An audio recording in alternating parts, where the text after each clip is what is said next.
தேவனின் அருமையான சந்தர்ப்பத்தை நமக்கு தந்தபடியினால் தேவனின் நன்றியுள்ளவர்களோடு நாம் ஸ்தோத்திரிப்போம். பிழைத்தால் அருமையானவர்களே, இந்த நேரத்தில் நாம் கவனிக்க வேண்டியதான ஒரு வசனம். காலையில தான் வார்த்தை கிடைத்தது. அதனால் தேவன் நமக்கு உதவி செய்வார்.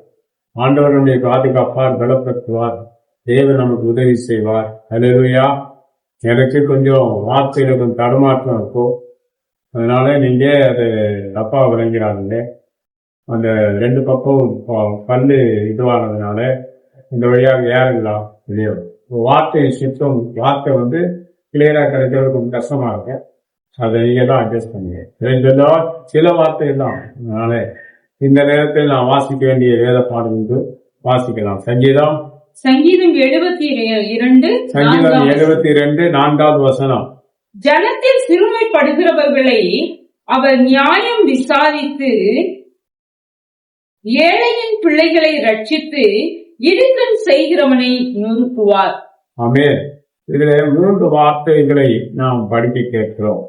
இதுல 3 வார்த்தைகளை மறுபடியும் கேட்கலாம். ஜனத்தை சிறுமைப்படுத்துகிறவர்களை மறுபடியும் படிக்காத. ஜனத்தில் சிறுமைப்படுகிறவர்களை அவர் நியாயம் விசாரித்து ஏழையின் பிள்ளைகளை ரட்சித்து. இதுல பாருங்க, ஜனத்திலே சிறுமைப்படுகிறவர்களை அவர் என்ன செய்கிறாரா? நியாயம் விசாரிக்கிறார். அவர்களை விசாரிக்கிறார். ஜனத்திலே சிறுமைப்பட்டவர்களை அவர்களுக்கு நீதி செய்யும்படியாக, நியாயம் செய்யும்படியாக அவர்களை விசாரிக்கிறார். தேவன் சிறுமைப்பட்டவர்கள் மேலே சிந்தை உள்ளவர் என்று இருக்கிறது. நான் சிறுமைப்பட்டிருக்கிறேன், என் மீது சிந்தை உள்ளவர் யாருமே இல்லையே, எனக்கு உதவி செய்வார் யாருமே இல்லையே, என்னை ஆதரிப்பார் யாருமே இல்லையே, எனக்கு கரம் கொடுப்பார் யாரும் இல்லையே, என் குறைவுகளிலே நிறைவை கொடுக்கிறவர்கள் யாருமே இல்லையே. அன்பான தேவ ஜனமே, தேவனுடைய ஊழியக்காரரே, அதை குறித்து கவலை வேண்டாம்.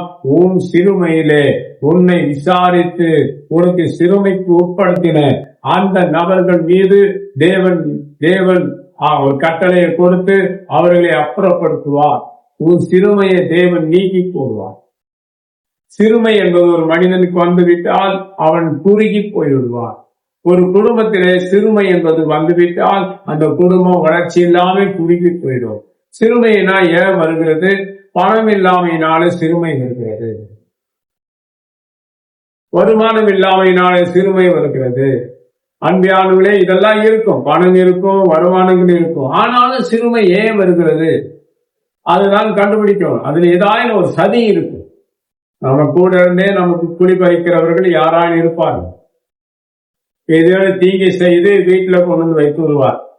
பணம் இருக்கும், வருமானங்கள் இருக்கும், ஆனால் குடும்பத்திலே சிறுமைகள் இருக்கும். ஒருவருக்கு ஒருவர் ஆகாது, ஒருவருக்கு ஒருவர் வாக்குவாதம் பண்ணுவார்கள், ஒருவருக்கு ஒருவர் பேச மாட்டார்கள், ஒருவருக்கு ஒருவரை பார்த்தா எரிச்சல் உண்டாகும், ஒருவருக்கு ஒருவர் பிரிந்து இருப்பார். இது ஒரு சிறுமை. பணம் இருக்கு, வருமானம் இருக்கு, ஏன் இந்த சிறுமை வருகிறதா? ஏதோ ஒரு சதி அங்கே இருக்கிறது என்பதை நாம் புரிந்து கொள்ள வேண்டும். அருமையானவர்களே, தேவன் சிறுமை உட்பட்டவர்களை விசாரிக்கிறார், நியாயம் விசாரிக்கிறார், நியாயத்தை கேட்கிறார். என்னையா பிரச்சனை உனக்கு? அதான் தேவ சமூகத்திலே நாம் இருந்து, ஆண்டவரே என் சிறுமையை பாரும், என் சிறுமையை பாரும், என் நிலைமையை அறிந்து கொள்ளும், என் சீர்கேடுகளை பாரும், என்னை சரிப்படுத்தும், என் பாவங்களை மன்னியும், என் அக்கிரமங்களை மன்னியும், என் மீறுதல்களை மன்னியும். ஆண்டவரே எங்களுக்கு இரக்கம் பாராட்டும் என்று நாம் ஆண்டவரிடத்திலே நம் விண்ணப்பங்களை சொல்லிக் கொண்டிருக்க வேண்டும். எனக்கு இரக்கம் பாராட்டும் ஆண்டவரே, எனக்கு இரக்கம் பாராட்டும். இந்த இரக்கங்களுக்கு முடிவே இல்லை. உடைய இரக்கம் எனக்கு அளவற்றதா இருக்கட்டுமே. அளவற்ற இரக்கங்களினால் எங்களை நிரப்புங்க ஆண்டவரே. உன் அன்பின் ஆழம் அகலம் ஆழத்தை அறிய முடியாது. உன் அன்பின் உயரத்தை அறிய முடியாது. உன் அன்பின் அகலத்தையும் நாங்கள் அறிய முடியாது. அளவற்ற இரக்கம் உள்ள தேவன், அளவற்ற உன் அன்பின் ஆலயங்களை நிறைத்து எங்கள் சிறுமைகள் எங்களுக்கு அகன்று போக இரக்கம் பாராட்டும் என்று நாம் குடும்பமாக தேவ சமூகத்திலிருந்து நம்மை நாமே தாழ்த்தி தேவனிடத்திலே நாம் பேச வேண்டும். தேவன் எப்படிங்க அங்க சிலை கிடையாது, ஒண்ணும் கிடையாது, எப்படிங்க நம் ஜெபத்தை கேட்பார்? அருமையான தேவஜனமே, நீங்கள் இயேசு கிறிஸ்துவின் இரத்தத்தினாலே கிரியத்துக் கொள்ளப்பட்டிருக்கிறீர்கள் என்பதை நீங்க அறிந்து கொள்ளவே. தேவ ராஜ்யம் உங்களுக்குள்ள இருக்கிறது. அப்பா பிதா பிதாவை என்று கூப்பிடத்தக்கதான புத்திர சுவிகாரத்தை உங்களுக்கு தேவன் தந்திருக்கிறார். அப்போ உன் குறைகளை அறிய அவருக்கு முடியுமே. அவர் ஆளுகை இருக்கிறது. புரியுதுங்களா? பிதா குமாரன் பரிசுத்தாவின் நாமத்திலே மூழ்கி ஸ்நானம் பெற்றிருக்கிறோம். மனம் திரும்பி ஸ்நானம் பெற்றவன் ரட்சிக்கப்படுகிறான். அந்த ரட்சிப்பு நமக்கு தேவை இல்லவா? 2 விதமான ரட்சிப்பு உண்டு பூமியிலே வாழ்வதற்கு. ஒன்று இடையில வருகிறதான இப்படிப்பட்டதான சிறுமைகளிலிருந்து தேவன் நம்மை ரட்சிக்க வல்லவராக்கிறார். அதுதான் முன்பு நம்முடைய ஆத்மா ரட்சிப்பை தேவன் தருகிறார். நம் ஜீவனின் ரட்சிப்பை தருகிறார். நம் சரீரத்தில் ரட்சிப்பை தருகிறார். பூமியின் குடிகளும் மத்தியிலே வாழ்ந்து கொண்டிருக்கிறோம். பலவிதமான சிறுமைகள் வருவதற்கு வாய்ப்புகள் உண்டு. ஒவ்வொரு குடும்பங்களிலும் ஒவ்வொரு விதமான சிறுமைகள் இருக்கிறது. அன்பானவர்களே, அந்த சிறுமையை தேவன் விசாரிக்கிறார். உனக்கு நியாயம் செய்வார்.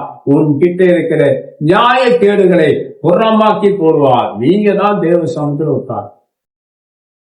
ஆண்டவரே, என் சிறுமைகளை பாரும், என் சிறுமையை கண்ணோக்கி பாரும் என்று தேவ சமூகத்தில் இருக்கிறது. எனக்கு வருமானம் இருக்கிறது, பணம் இருக்கிறது ராஜா, ஆனால் நிம்மதி இல்லையே. ஆண்டவரே, என் குடும்பத்திலே சமாதானம் இல்லையே, நான் என்ன செய்வேன், எங்கே செல்வேன்? தேவ ஜனமே, உனக்கு அருகிலே இருக்கிறார் ஆண்டவர். அல்லேலூயா.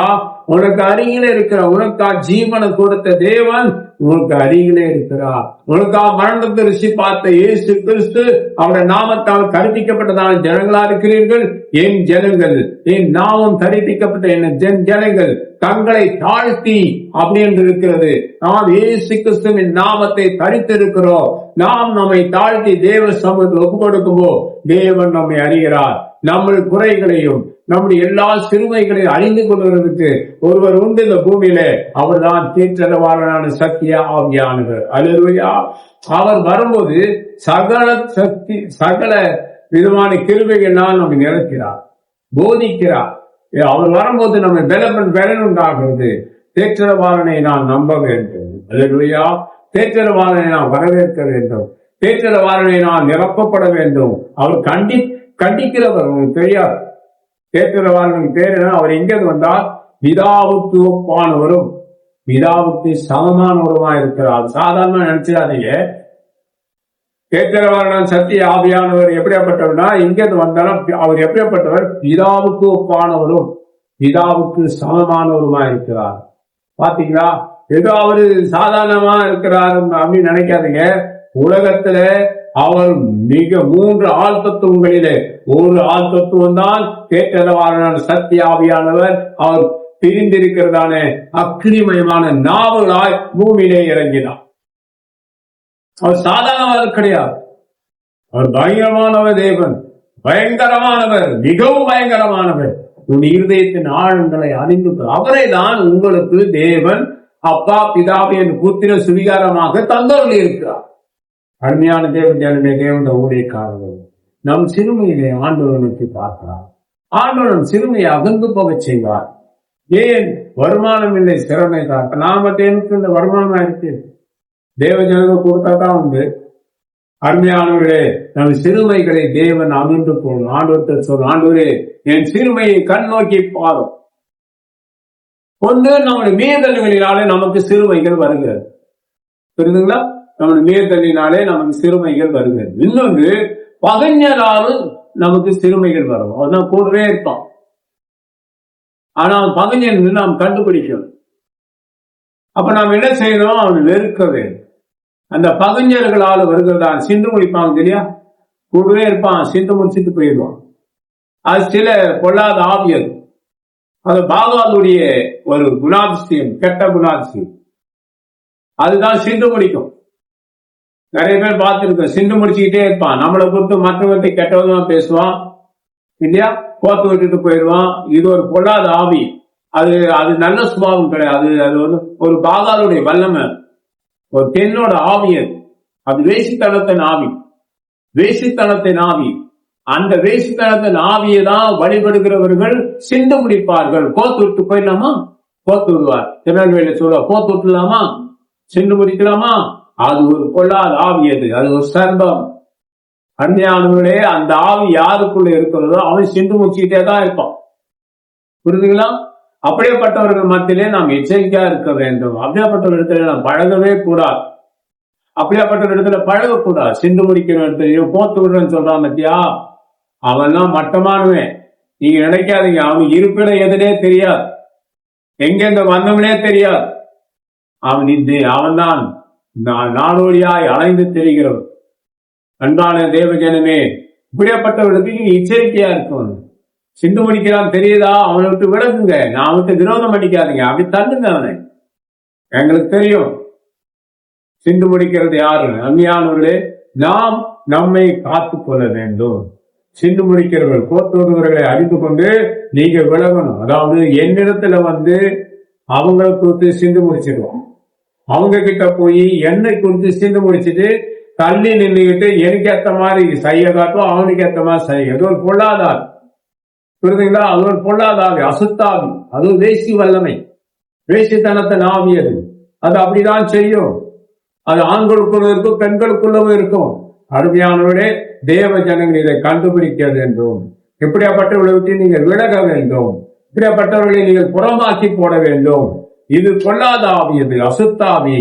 இது குடும்பங்களில் ஏற்கப்படாது, சபைகளிலே ஏற்கப்படாது. ஜாக்கிரதையா இருக்கும். இந்த ஆவி என்ன செய்கிறதுனா உங்களை தனிமைப்படுத்துகிறது. உங்களை தனிமைப்படுத்தக்கூடிய எந்த ஆதரவு அவங்களை பொறுத்து மற்றவர்களுக்கு சொல்ல, மற்றவர்களுக்கு தோன்று தனிமைப்படுத்தி கேம் ஆடுவோம். இது ஒரு அசுத்தாவி, அது ஒரு பாகால். அன்மையானவர்களே, இப்படிப்பட்ட தேவைகளினால் பிடிக்கப்பட்டவர்கள் அவர்கள் அப்படிதான் செய்வார்கள். வாரிசுகள் அப்படிதான் செய்வார். அதனால ஜாக்கிரதையா இருங்க. தேவ சமத்தில் இருந்த ஆண்டிலே என்னை சிறுமைப்படுத்தினவர்களை நீ நிறுவனமாக்கி அவங்க இறக்கவே பாராட்டுகிறார். என்னை சிறுமைக்கு உட்படுத்தினவர்களை நிறுவனமாக்குவோம். என்னை சிறுமைக்கு உட்படுத்தின மாந்திரியங்களை நிறுவனமாக்குவோம். என்னை சிறுமைப்படுத்தின மாந்திரி சூனியங்களை நிறுவனமாக்குவோம்.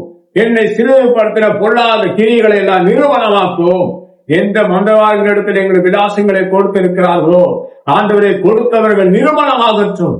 அவர்கள் பூமியில இராதபடி அழுப்புண்டு போனால் நலமா இருக்கும் என்று தேவ சமூகத்தில் சொல்லுவேன். அல்லேலூயா. தேவன் ஆவியானவர் நம்மை பலப்படுத்துவார். தேவன் நமக்கு சகாயம் செய்வார். தேவன் நம்மோடு நம்மை பாதுகாக்க வல்லவராக இருக்கிறார். எந்த மனிதனையும் கிறிஸ்து இயேசுவினை தேவனாய் இருக்கும்படிக்கு எல்லா ஞானத்தையும் தேவன் தர வல்லவர். ஒருவர் அன்பா இருக்க வேண்டும், ஒருவர் நேசிக்க வேண்டும். உங்களிலே குழப்பங்களை உண்டாக்குகிறவர்கள், பிரிவினைகளை உண்டாக்குகிறவர்கள், தேவையில்லாமல் நம்மிடத்தில் சிரிக்கிறவர்களை எச்சரிக்கையார்கள். அதனால் ஒரு கவிஞன் சொல்கிறான், வயிறு வலிக்க சிரிக்கிறவர்கள் மனித ஜாதி, பிறர் வயிறு எறிய சிரிக்கிறவர்கள் மிருக ஜாதி. இப்படிப்பட்டதால் மிருகங்கள், துஷ்ட மிருகங்கள் எல்லா இடங்களிலும் இருக்கிறது.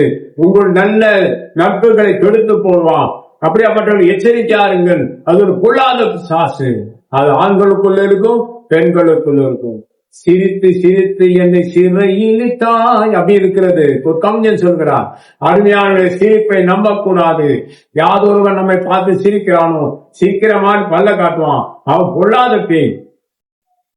ஆவிகள் பூமியில் இருக்கிறது. எச்சரிக்கையா இருந்து தேவனிடத்தில் அண்டிக் கொள்ளுங்கள். தேவனிடத்திலே நல்லா நெருங்குங்கள். ஒருவர் நல்லா நம்ம கிட்ட பழகிறாங்கிறதுனால அவங்களை நம்பாதீங்க. தயவு செய்து அவங்களை நம்பாதீங்க.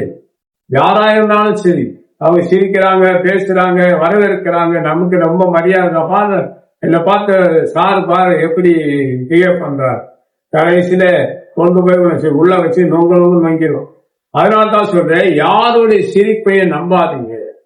வயிறு வலிக்க சிரிக்கிறவன் தான் மனித சார்ந்த. பிறருடைய வயிறிலே சிரிக்கிறவன் மிருக சார். அவங்க ஒரு தீங்கை செஞ்சுட்டு அவன் குஷியா இருப்பான், சிரிப்பான், சிந்து முடிப்பான், போத்து விடுவான். அப்படி செஞ்சுட்டு அவன் தனியா அவன் தீங்கு வந்தவன் சிரிப்பான். அப்படிப்பட்ட பொல்லாத பேய்க்கு பிடித்த ஆண்கள் பெண்கள் இருக்கிறார்கள். அன்பான தேவஜனமே, நாம் நம்முடைய சிறுமைகளை ஆண்டவரிடத்தில் சொல்லதை. ஏதோ அப்படி ஆச்சு, நான் கேட்டாலும் பரவாயில்லையா, அவங்களா நல்லா இருக்கு எல்லாம் சொல்லுவான். தமிழ் புரிகிற பேச்சு நாங்க கெட்டாலும் பரவாயில்ல, அவங்க நல்லா இருக்கட்டும் சொல்றது தமிழ் குடிகளுடைய பேச்சு. மற்றவன் சொல்ல மாட்டான், வந்தவன் சொல்ல மாட்டான். தமிழ் குடிகளுடைய பேச்சு, நாம கெட்டாலும் பரவாயில்ல, அவங்க நல்லா இருக்கட்டும். அதுல நாமளும் நல்லா இருக்கணும், மற்றவங்களும் நல்லா இருக்கணும். நாமளும் வாழணும், மற்றவனையும் வாழ வைக்கணும். இதான் தமிழ் குடிகளுடைய எண்ணமா இருக்கும். அன்பான தேவ ஜனமே, ஒன்று சொல்கிறேன், தமிழ் குடிகளே, தமிழர்களே, உங்களுக்கு ஒன்று தெரிந்து கொள்ளுங்கள்.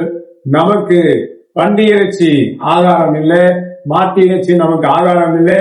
அதை அப்புறப்படுத்தி போடுங்கள். நல்ல கீரை வகைகளை சாப்பிடுங்கள், நல்ல காய்கறிகளை சாப்பிடுங்கள். நெய், பால், தயிர், மோர், வெண்ணெய், நெய் இவைகள்தான் நமக்கு உணவு. அதை விரும்பி சாப்பிடுங்கள். நீங்க தயவு செய்து பன்றி இறைச்சி உணவாக்காதீர்கள், மாட்டு இறைச்சி உணவாக்காதீர்கள். நம்முடைய பூர்வ குடிகள் மாட்டு இறைச்சி சாப்பிடுவர்கள் அல்ல, பூர்வ குடிகள் பன்றி இறைச்சி சாப்பிடுவர்கள் அல்ல. நமக்கு அது தேவையில்லை. அதை அப்புறப்படுத்தி போடுங்கள். அது ஒரு பொல்லாத கிரியைகள், நமக்கு அது அவசியம் இல்லை. நம் முன்னோர்கள் எப்படி வாழ்ந்தார்களோ அப்படி வாழ நாம் பிரயாசப்படுவோமாக. முன்னோர்கள் எதை விளக்கினார்களோ அதை நாம் விளக்கி போடுவோமாக. தேவன் நமக்கு உதவி செய்வார். தேவ கிருபை நமக்கு உதவி செய்யும். ஆண்டவரே, எங்களுக்குரிய எல்லா சிறுமைகளை நீக்கி எங்களை விதமான சிறுமைகளுக்கு உட்படுத்தின எல்லா மனித ஆவிகளும் பாதாளத்திலே போகட்டும், பெண்களுடைய ஆவிகளும் பாதாளத்திலே போகற்ற ராஜா என்று சொல்லி நாம் ஜெபிக்கவே தேவ சமூகத்திலிருந்து. ஏன் இந்த சிறுமை வருகிறேன்? ஆண்டவரே, நான் யாருக்கு என்ன தீமை செய்தேன்? எந்த குடும்பத்தை கெடுத்தேன்? யாரோட வாழ்க்கையை கெடுத்தேன்? அருமையானவர்களே, யாரு வாழ்க்கை, என்னை கூட ஒரு பொம்பளை பார்த்து சொன்னா, என் பிள்ளை வாழ்க்கையை கெடுக்கிறான் போல பயமா இருக்கு, எங்கெங்கேயோ போய் சொல்லிட்டா. அருமையானவர்களே, யார் வாழ்க்கையை நான் கெடுக்க வேண்டியதில்லை. உன் பாவம் உன் வாசற்படியிலே படுத்திருக்கும். உன் பாவம் உன் வாசற்படியிலே படுத்திருக்கும். நீ எப்போது அதுக்குரிய ஆக்கிரியை அடைந்தே தீர்வாய். சொல்வதை கேள், ஒண்ணு உன்னை சீர்படுத்து. இல்லாவிட்டா எரி நரகத்திலே நீ தள்ளுண்டு போவாய். ஆனா இருந்தாலும் பெண்ணா இருந்தாலும் எரி நரகம் உனக்கு காத்திருக்கிறது. உன் பாவம் சர்ப்பத்தை போன்று உன் வாசற்படியிலே படுத்திருக்கிறது. எந்த நேரத்திலே உன்னை தீண்டும். உன் நிலைமை பரிதாபத்துக்குரியதாக போய்விடும். அல்லேலூயா. அதனால்தான் சொல்கிறேன், தேவ ஜனங்கள் தேவ சமூகத்தில் இருந்து நாம் ஆண்டவரை தேட வேண்டும். நமக்கு ஆண்டவர் தான் சொன்னீங்க. கிறிஸ்தவன் சொல்வான், நான் கால நடப்பான். நமக்கு அப்படி கிடையாது. இயேசுதான் நம்முடைய வழி, அவர் தான் சத்தியம், அவர் தான் ஜீவனா இருக்கிறார். அவரே நம்ம சிறுமைகளிலே நமக்கு உதவி செய்ய வல்லவர் இருக்கிறார். அதனால உதவி செய்ய வல்லவரே இயேசு கிறிஸ்து தான். அவர் தான் நமக்கு வழி, அவர் தான் சத்தியம், அவர் தான் ஜீவன். அதனாலே அவரை அண்டிக் கொள்வோம். தேவன் நமக்கு உதவி செய்வதாக. அத்தபடியாக இன்னொரு வசனத்தை படிக்கலாம். அதே வசனத்துல இன்னும் 2 வார்த்தைகள் இருக்கிறது பார்க்கலாம். ஏழையின் பிள்ளைகளை ரட்சித்து இடுக்கண் செய்கிறவனை நொறுக்குவார். அது பாத்தீங்களா? ஏழைகளுடைய பிள்ளைகளை ரட்சிக்கிறார். அருமையானவர்களே, நீங்க தேவ பிள்ளைகளா இருக்கலாம், நீ ஏழையா இருக்கலாம். அதை பத்தி உனக்கு தேவ உபதேசம். ரட்சிக்க வல்லவர். நான் ஏழையா இருக்கேன் ஐயா, யாரையா சேர்ப்பாங்க? ஏழைக்கு யாரையா வந்து உதவி செய்வாங்க? யாரையா எங்களை ஏற்பாங்க? நான் ஏழ்மையா இருக்கேன் அப்படின்னு நினைக்க வேண்டாம். தேவன் குப்பையிலிருந்து எளியவனை உயர்த்த வல்லவரா இருக்கிறார். நீ ஏழையா இருக்கலாம், ஆனா தேவனை அண்டிக்க. ஏழைகளுக்கு புத்தி தேவை. ஏழைகளுக்கு புத்தி நிறைய தேவை. ஒருவர் சொல்லியிருக்கிறார், படிங்கடா படிங்கடா. படிப்பிருந்தால் மட்டும் போதாது, புத்தி இருக்கிறது. அருமையானவர்களே, படிப்பிருந்தால் மட்டும் போதாது, புத்தி இருக்க வேண்டும். தமிழ் குடிகளே, படிப்பு இருந்தால் மட்டும் போதாது, புத்தி இருக்க வேண்டும். புத்தியா இழந்து கொள்ளுங்க. அப்ப ஏழைகளை தேவன் என்ன செய்கிறாராம்? ரட்சிக்க வல்லவரா இருக்கிறார். நீ ஏழையா இருக்கலாம், உன்னை ரட்சிக்க ஆண்டவர் இருக்கிறார். நீ பலரை ரட்சித்துக் கொள்ள பல வழிகளை வைத்திருக்கிறார். ஆனா தேவ ஜனங்களுக்கு தேவன் தான் ரட்சிப்பா இருக்கிறார். ஒரு இடத்துல ரட்சிப்பினாலே நம்மை தேவன் அலங்கரிக்கிறார் என்று வேதத்தில் இருக்கு. ரட்சிப்பினாலே தேவன் நம்மை அலங்கரிக்கிறார். எல்லா தீங்குக்கும் நம்மை விளக்குகிறார். தாவீது வாழ்க்கையில அவ்விதமான பிரச்சனைகள் வந்தது, ஆண்டவர் அவனை ரட்சித்தார். ஆபிரகாமுடைய வாழ்க்கையில பிரச்சனைகள் வந்தது, தேவன் அவரை ரட்சித்தார். யாக்கோபோட வாழ்க்கையில பிரச்சனை வந்தது, தேவன் அவரை ரட்சித்தார். அவனை எதிர்த்தவனை கொல்ல பார்த்தவனை தேவன் அப்புறப்படுத்தினார். யாரது? யாக்கோபுடைய உடன் பிறந்தவன். அவனை தேவன் தள்ளினார், இவனை ரட்சித்தார், உயர்த்தினார். அதுல வந்துதான் இஸ்ரேல் 12 கோத்திரம். இஸ்ரேல் 12 கோத்திரம். அருமையான தேவஜனமே, நீ ஏழையா இருக்கலாம், கவலைப்படாதே. அப்பா பிதாவே என்று கூப்பிடத்தக்கதான புத்திர சுவிகாரத்தை உனக்கு கொடுத்திருக்கிறாரே, நீ ஏழை என்று எப்படி சொல்லலாம்? ஏழை என்ற கூக்குரலை தேவன் கேட்பார். பாருங்க, ஒரு விதவை போய் ஜெபம் பண்றாங்க, ஐயா எங்களுக்கு வேற சாப்பாடே கிடையாது, கடைசி அப்பம் இதை இந்த மாவை அப்பமாக்கி சாப்பிட்டு அப்ப நானே என் மகனும் செத்து போய் விடுவோம். எலியா அங்க போகிறார், எலியாவிட்ட சொல்லுகிறார், அந்த அப்பத்தை எனக்கு கொடு. அவன் அந்த அம்மா உடனே அந்த அப்பத்தை அவர்கிட்ட கொடுத்துட்டு, ஆனால் அவர் ஆசீர்வதித்தார். மாவுகள் பெருகினது, எண்ணெய்கள் பெருகினது, வெளியிலிருந்து தோணிகளை வாங்குகிறார்கள், அவைகளிலே நிரப்புகிறார்கள். அப்படிப்பட்டதான வல்லமன தேவன் உனக்கு இருக்கும் போது நீ ஏன் என்று சொல்லாதே. பெரிய ஜீவனை, அவருடைய ஜீவனை உனக்கு தந்தருள் இருக்கிறாரே, எவ்வளவு பெரிய பாக்கியசாலியா இருக்கிறார். உங்க உழைப்பை காத்துக்கொள், வீண் செலவு வைக்காது, உழைப்பை காத்து. எளியவனை கர்த்தர் குப்பையிலிருந்து உயர்த்துகிறார். நீ ஏழையா இருக்கலாம், தேவன் உனக்கு உதவி செய்வார். நீ ஏழைதான், ஏன் அவங்க ஒரு பட்டுக்கோடு ஊத்துறாங்க, அது எதுக்கு உங்களுக்கு? ஒரு 400 ரூபாய், 500 ரூபாய், 600 ரூபாய் ஒரு பூனம் சரி போதாதா? அதுவே உங்களை அழகப்படுத்திவிடும்.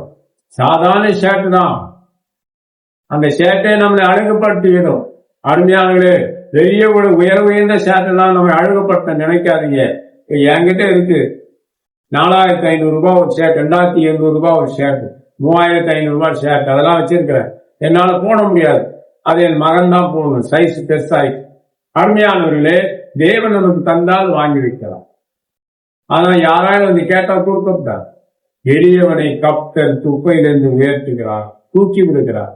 அருமையானவர்களே, ஏழை என்று சொல்லாதே. கடவுள் விளைவுந்த அவருடைய ஆவியை உனக்கு கொடுத்திருக்கிறார், விளைவுந்த ரட்சிப்பு அவனுக்கு தந்திருக்கிறார். அந்த ரட்சிப்பு உன்னை அலங்கரித்து இருக்கிறார். அந்த ரட்சிப்பினால் உன்னை பெருக பண்ணுவார். ரட்சிப்பினால் உன்னை நிறைத்து உன்னை வாழ வைக்க வல்லவராக இருக்கிறார். தேவன் உங்களை ஆசீர்வதிப்பாராக.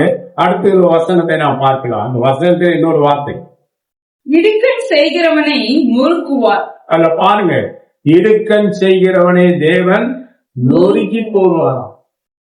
தேவ ஜனமே, நீ எளியவனா இருக்கலாம், ஏழைப்பட்டவனா இருக்கலாம். அருமையானவர்களே, உனக்கு இடுக்கண் செய்கிறவர்களை தேவன் நிர்மூலமாக்குவார். என் வாழ்க்கையில் உள்ள சொல்கிறேன், உன்னை ஒடுக்கினேன், இன்னும் ஒடுக்குவேன் என்று சொன்னவன் ஒன்றுமில்லாமல் போய்விட்டான். எனக்கு தீங்கு பேசின ஒருவன் ரொம்ப அவதூறாக பேசினான், அவன் கதை முடிந்து விட்டது. சில நேரத்தில் தேவன் அப்படி செய்வார், புரியுதுங்களா? சிலரை விட்டு வைப்பார். ஏனென்றால் உன் வளர்ச்சியை கண்டு அவன் மடிந்து போக வேண்டும். உன் மேலே பொறாமை கொண்டு பற்களை கடிப்பார்கள், அவர் இன்போடு ஆவார்கள். அருமையான சிலருக்கு உடனே நடந்துரும், சிலருக்கு லேட்டா நடக்கும். எனக்கு மாந்திரியை செய்து எனக்கு தீமை செய்தவர்களுக்கு ஆக்கினை வந்து அவன் நொறுங்கினதே எனக்கு தெரியும், புரியுதுங்களா? அதனால தேவன் இடுக்கண்களை யார் நமக்கு செய்கிறார்களோ ஆண்டவருக்கு சொல்லணும், ஆண்டவரே இதோ எனக்கு இடக்கன் செய்கிறார், இதோ இந்த லேடி எனக்கு இடக்கன் செய்கிறார், ஆண்டவரே இந்த ஊழியக்காரன் பாருங்க எனக்கு இடுக்கன் செய்கிறான், என் ஊழியத்தை கெடுக்கிறான், என் ஜனங்களிடத்துல என்னை பத்தி தவறாய் நியூஸ் பரப்புகிறான், தவறுதலாய் பேசுகிறான், என் ஊழியத்தில் எனக்கு இடுக்கன் செய்கிறான், என் குடும்பத்துக்கு இடுக்கன் செய்கிறான். ஆண்டவரே நீர் என்ன செய்ய போகிறீர்? நீர் சும்மா இராதியும், தாவீது சொல்கிறான், சும்மா இராதியும், எழுந்தருளோம் ஆண்டவரே, எழும்போம் என்று அவர் சங்கீதத்தில் சொல்லி இருக்கிறார். அதே போன்றுதான் நாம் சொன்ன, ஆண்டவரே எனக்கு இடுக்கன் செய்கிறவர்களை நீ நிறுவனமாக்கி போடும், நான் எங்கே செல்வேன், நீ நொறுக்கி போட வல்லவரா இருக்கிறேன். எப்படி இருக்கு? நொறுக்கி இடுக்கன் செய்கிறவர்களை தேவன் நொறுக்கி போடுவார். தேவன் ஒருபோதும் நம்மை கைவிட மாட்டார். கை சொல்லார், தேவன் ஒப்பு கொடுப்போம். தேவன் நம்மை பலப்படுத்த உள்ளவராக இருக்கிறார். இந்த வசனம் படிங்க. உபாகமம் 26:7 அது படிங்க. எங்கள் பிதாக்களின் தேவனாகிய கர்த்தரை நோக்கி கூப்பிட்டோம். கர்த்தர் எங்கள் சத்தத்தை கேட்டு எங்கள் சிறுமையையும் எங்கள் வருத்தத்தையும் எங்கள் ஒடுக்கத்தையும் பார்த்து எங்களை பலத்த கையினாலும் ஓங்கிய புயத்தினாலும் பயங்கர மகா பயங்கரங்களினாலும் அடையாளங்களினாலும் அற்புதங்களினாலும் எகிப்திலிருந்து புறப்பட்ட தேவன் தான் நம்முடைய தேவன். இஸ்ரவேலுக்கு மட்டுமில்லை, நமக்கும் அதை செய்வார். அவர் மிகவும் பயங்கரமான தேவன். அவரை பற்றி உங்களுக்கு தெரியுமா? எவ்வளவு அன்புள்ளவராக இருக்கிறாரோ அவ்வளோ பயங்கரமானவர். அவர் சீனம் இறங்கினார், ஒன்றுமில்லாமல் போயிருந்தார். அவர் ஒரு வார்த்தை சொன்னார், பரவலும் இரண்டாய் பிளந்துவிடும். பெண்மான் தானாகவே ஏறிவிடும். அருமையான பூமியை அதிரத்தக்கதான அவருடைய சத்தம் இந்த பூமி இரண்டாகவே கிளந்து போய்விடும். அப்படிப்பட்டதான் தேவன் தான் இஸ்ரேலின் தேவன். அப்படிப்பட்டதான் தேவன் தான் நம்மை ஏற்றிருக்கிறார். நமக்கும் அதேபடிதான். அவர் மிகவும் பயப்படத்தக்கவர், மிகவும் பயங்கரமான தேவன். அவருடைய கரம் நம்மை ரட்சிக்கும், அவருடைய வல்லமை நம்மை காத்துக்கொள்ளும். கிருபைக்காக நம்மை தைரியமாறுங்கள். குப்பரி ஏழை என்று சொல்லாதே, தேவன் உதவி செய்வார். இங்கே இருந்தாலும் நாம் தேவனை தேட வேண்டும். அந்த வசன உபாகமத்துல படிக்கிறோம், நாம் தேவனை தேட வேண்டும். தேவன் நம்மளுக்கு விலகும், நான் உன்னைக்கு விலகும் இல்லை, உன்னை கைவிடவில்லை சொல்லியிருக்கிறார். நாம் தேவனை தேடும் போது இந்த உபாகமத்துல படித்த அந்த வசனத்தின்படியா தேவன் நமக்கு சமம். தேவன் இரக்கம் பாரார். ஏழை என்று சொல்லார், திக்கற்றம் என்று சொல்லாதே, அனாதை என்று சொல்லாதே, பேதை என்று சொல்லாதே, என்னிடத்தில் எந்த வசதியும் இல்லை என்று சொல்லாதே. விலையுறந்த தேவனுடைய ஆவியானவரை உங்களுக்கு தந்திருக்கிறார், ரட்சிப்பை தந்திருக்கிறார். அதை குறித்து அதை கரத்தில் எடுத்துக்கொண்டு உன் ரட்சிப்பின் பாத்திரத்தை கரத்தில் எடுத்துக்கொள். ஆண்டவரே, என்னை ரட்சித்த தேவன் என் மேல் இரக்கம் வைத்தரும், என் மேல் இரக்கம் வைத்தரும். நான் ஏழ்மையா இருக்கிறேன், உயர்த்தும், எனக்கு உயர்த்தும், நல்ல சுகபலன் ஆரோக்கியத்தை ஆறும் என்று சொல்லி தேவனை தேடணும். தேவன் நமக்கு உதவி செய்வார். அல்லேலூயா. இன்னொரு வசனம் எடுத்து படிக்கலாம்.